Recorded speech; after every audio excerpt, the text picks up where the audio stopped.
I'll be honest, I could be a little hot and cold when it comes to taller running backs because while when they're taller, they tend to be bigger, go more in the 215 to 230 or 235 range, sometimes tipping the scales at 240. I also have those concerns about those bigger, taller running backs lacking the agility that they need to be able to make people miss, lacking the burst to be able to hit the hole quickly, sometimes how long it takes them to get up to top speed, and just overall, a lot of taller running backs in particular have a battle based off of their height and the position and what they do with keeping their pad level low enough.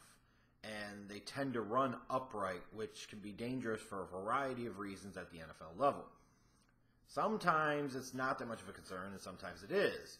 When I look at Josh Adams at Notre Dame, he fits more, I think, into the category of the taller running back that I have some confidence in terms of his projection to the NFL level. Because when you watch him on film, to me, you see a guy with smooth speed that surprises you.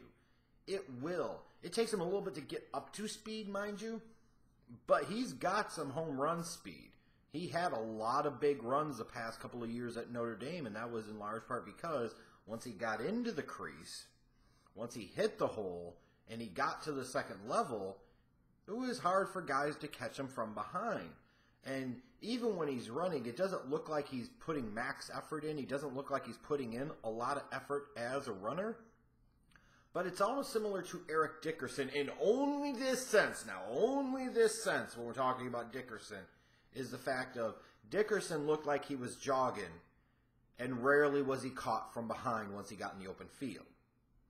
That's where that flashed for me on film with Josh Adams, and I think of somebody like Eric Dickerson, that taller running back that ran kind of upright, but he was a guy that once he got into the open field and got the long stride going and kept his smooth form, it's not always about putting forth max effort, it's about that running efficiency. And Eric Dickerson had a ton of running efficiency. Josh Adams has quite a bit of running efficiency. So plenty of speed, home run speed, which, like I said, will surprise people when they look at him as a bigger running back. He runs with physicality, breaks plenty of arm tackles. He will lower his shoulder.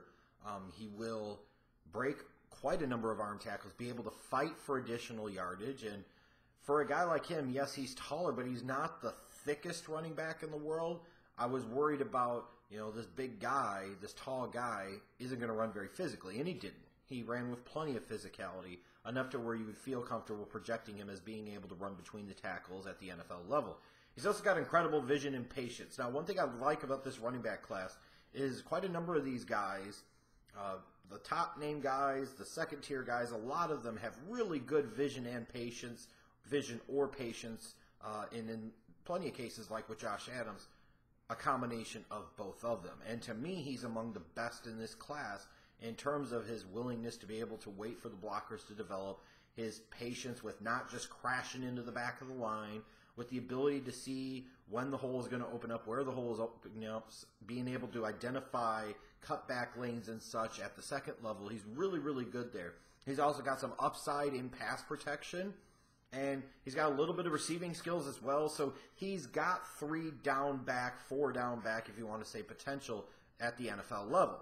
And not all of these big, tall running backs are great necessarily as receivers out of the backfield. I'm not saying Adams is great, but he's functional enough to where you wouldn't have to take him out. And also because he does have some pass protection ability and some upside there, more importantly, he's not a guy that when you put him in passing situations, it's automatically an indication that he's going to be out in routes or that it's even necessarily going to be a run at all. That said, he is a tall, lanky guy, and it's kind of an odd fit for the position. Because when I looked at him, I was like, he was 6'1", 6'2", maybe 215 pounds. It was just the way he looked at him. Now, he might measure at the combine differently, and I may have to adjust grading a little bit accordingly. But based off of what I saw at Notre Dame, he was a tall guy with not a lot of meat on his bones.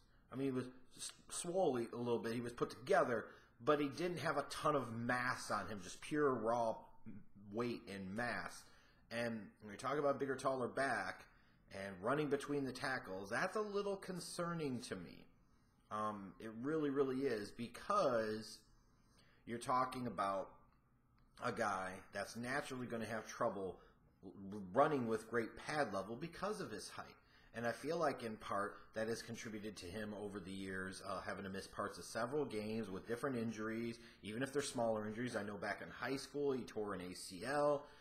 There's been a small plethora of injuries for Josh Adams over the years throughout his career, and I worry about, is that only going to get worse when he gets to the NFL level? He also lacks great cutting and cutback ability. He's not going to make a bunch of defenders miss in the open field. He just isn't. He's got some one cut on the move type of ability, but even then they're not sudden cuts. They're not incredibly sharp. They're not explosive. So you worry again about a guy without the most meat on his bones running between the tackles primarily to make his living as an NFL running back. That said, though, I still think he is a between-the-tackles runner with surprising home run ability. And even when I talk about guys like this, and when we're thinking about it, sometimes we talk about guys needing to put on weight and getting stronger. You talk about a lot of these kids somewhere between the ages of 20 to 24. I mean, for many of them, you know, they're still growing to a certain degree, and they haven't even put on their man weight, let alone they haven't even made a baby yet. So once that happens, they naturally are going to put on 10 to 15 pounds easy. So I look at a kid like Josh Adams and I say, there's no doubt in my mind he could put on another 10 to 15 if he needs to and he wants to, and he probably should. He is going to have to keep his pad level low in order to avoid some of the big hits, avoid getting stuffed at the line by bigger, stronger, superior NFL defenders. But I will say this, is that at one point in time he was a Heisman candidate in 2017, and that kind of fell by the wayside late in the year. I do still think he has more upside than backs that will be drafted ahead of him. Like, I look at Josh Adams and think, unless he goes and he blows up the combine, he runs like 4.39 or 4.40 in the 40, and he posts incredible jump numbers and agility drill numbers, he's probably going to be drafted somewhere between round 3 to round 5, because teams are going to look at other backs in this class being more explosive, looking at some of the injuries Josh Adams has had, looking at his kind of somewhat upright running style. He doesn't completely stand straight up, but bigger guy again. They're going to have some trouble projecting him for what they think he could do at the NFL level. So he might go mid to late third round. He might be at the beginning of day 3. That's probably where his draft range is at this point. And I feel like if you get a guy like Josh Adams at that point, he could be a bit of a steal. When I think of an NFL comparison to him, taller guy, somebody that had abilities between the tackles, had more speed and burst than maybe you thought, had some ability to contribute in the passing game. I'm thinking of Carlos Williams from Florida State as a good NFL comparison. Now, granted, Carlos Williams' career kind of got untracked and sidetracked because of off-the-field related stuff, and Josh Adams doesn't have any of those because, by all accounts, this is a great kid, a leader in the locker room, leader on the field, and it shows. He kind of has an alpha dog type of personality in a positive way. But thinking about it from a player comparison, I feel like Carlos Williams is a good one. It's a good comp. Maybe not a superior comp, but a decent comp nonetheless.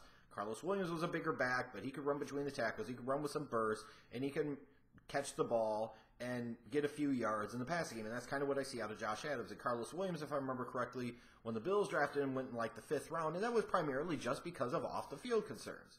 So with none of those off-the-field concerns there with Josh Adams, you're thinking 3rd to 4th round pick. And in terms of my grading for him, I've got an 86.0 grade on him, which is a high 3rd rounder. And that's where I would feel comfortable drafting him. And feel kind of good about it if I got him in day 3, because looking at him, again, like I said, based off of some of the things I saw on film, I feel like there's a chance that he will outproduce other backs that are taking ahead of him in the 2018 draft.